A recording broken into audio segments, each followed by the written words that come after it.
Tiga resiko besar ketika teman-teman gagal bayar di aplikasi pinjaman online legal. Dan kalau kalian bisa melewati semua ini, insya Allah kedepannya akan enak dan akan aman-aman aja. Assalamualaikum warahmatullahi wabarakatuh. Video kali ini kita akan bahas lagi ya terkait masalah sedikit tips-tips lah buat teman-teman yang sedang bermasalah atau mungkin gagal bayar pinjol. Atau mungkin ada kemungkinan saat ini akan menuju ke gagal bayar atau lagi tidak bisa bayar hutang pinjol kalian. Nah, apa saja itu 3 masalah berat yang terberat ya. Jadi nggak ada deh yang lebih berat daripada ini. Dan harusnya kalau kalian bisa melewati ini, teman-teman insya Allah kedepannya akan jadi lebih plong dan bakal aman deh selamanya. Amin ya teman-teman ya. Oke, yang pertama, urutannya adalah denda. Denda, bunga, dan lain sebagainya itu menjadi momok tersendiri di mana utang kita itu nggak malah habis, tapi malah makin berkembang dan malah makin besar. Ya sekarang aja belum bisa bayar, gimana ini malah jadi membesar gitu kan? Tapi di sini teman-teman juga harus tahu bahwa ada maksimalnya. Ya, yaitu maksimalnya adalah 100% dari hutang pokok, artinya nggak bisa jadi 3 kali lipat. Mentok-mentok di 2 kali lipat aja. Ya, itu yang pertama. Nah, yang kedua adalah Slik OJK. Nah, Slik OJK ini tentu saja menurut saya yang paling berasa jangka panjang ya. Kalau denda tadi kan itu bisa bakal berhenti ketika sudah mentok di 100%. Kalau Slik OJK ini nggak ada batasannya guys ya. Teman-teman akan terus nyangkut namanya di Slik OJK selama teman-teman nggak bayar. Kecuali ada penghapusan hutang, ada pemutihan data, di mana pinjol itu menghapuskan dan menganggap hutang teman-teman itu lunas. Ya, ini akan otomatis bersih di Slik OJK-nya. Ini yang kedua ya. Dan yang ketiga adalah penagihannya. Bisa melalui telepon, bisa melalui datang langsung, atau desi lapangan yang datang ke rumah. Nah, ini adalah yang paling ditakuti oleh teman-teman. DC bakal datang ke rumah nggak ya? Kapan DC pinjol datang ke rumah? Terus kemudian bagaimana agar DC lapangan pinjol nggak datang ke rumah? Pertanyaan-pertanyaan seperti itu yang sering kali atau kerap kali akan kalian pertanyakan ketika bermasalah di aplikasi Galbe Pinjol seperti ini ya. Jadi nggak tahu kenapa harusnya Slik OJK itu udah paling berat karena lama durasinya.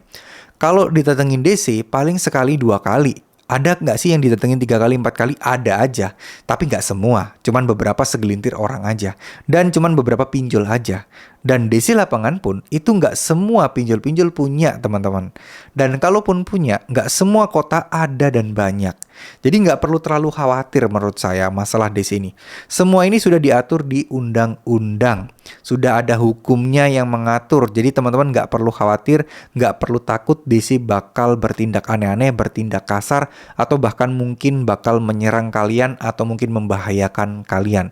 Insya Allah itu semua nggak bakal terjadi. Ya, jadi dari ketiga ini sebenarnya bukan sesuatu yang besar. Kalau kalian bisa mengatasi dan melewati semuanya, insya Allah akan baik-baik saja. Sama halnya dengan Slik OJK. Kalau teman-teman dalam waktu dekat masih belum ada kepikiran buat nyicil mobil, nyicil rumah, pinjam di tempat lain dengan atau pinjaman tunai gitu ya. Nah, itu sebenarnya tidak akan menjadi masalah kalau kalian tidak berniat melakukan aktivitas tersebut dalam waktu dekat. Karena Slik OJK hanya akan bermasalah ketika kalian mengajukan pinjaman atau mencari pendanaan. Nah, ini nih. Ini penting sekali. Jadi kalau buat teman-teman yang masih berjuang untuk memperbaiki finansial kalian, gak usah takut terkait hal ini. Udah, justru lebih baik ada hikmahnya. Teman-teman gak jadi ngutang lagi. Teman-teman gak bisa gali lubang dan tutup lubang. Ya, jadi teman-teman bakal bisa, ya udah, pelan-pelan akan terlatih mentalnya untuk berani menghadapi segala macam resikonya. Ingat, kalau 3 ini kalian bisa lewati, insya Allah kedepannya hidup kalian bakal jauh-jauh lebih tenang, lebih bisa ikhlas, lebih bisa pasrah, dan menghadapi semua persoalan-persoalan dan berbagai macam ya jenis-jenis penagihan pinjolnya ya. Jadi sebelum mengakhiri video ini, saya ingin sampaikan juga buat kalian, karena tidak ada sesuatu yang bisa menjadi solusi instan terkait masalah Galbe Pinjol ini.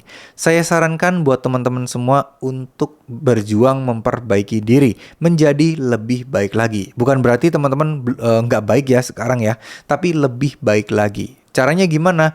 Dengan berdoa, tingkatkan ibadahnya, tingkatkan amalan-amalannya. Barangkali siapa tahu itu akan menjadi jalan keluar dan teman-teman akan mendapatkan petunjuk dari Allah Subhanahu wa taala untuk bisa menyelesaikan segala permasalahan hutang pinjaman online ini. Ya, yakinlah bahwa ini semua pasti akan berlalu, yakinlah ini akan baik-baik saja. Mohon maaf jika saya ada salah-salah kata, tapi tetap semangat buat teman-teman. Semoga teman-teman sukses selalu, sehat selalu. Amin amin ya rabbal alamin. Terima kasih. Wassalamualaikum warahmatullahi wabarakatuh.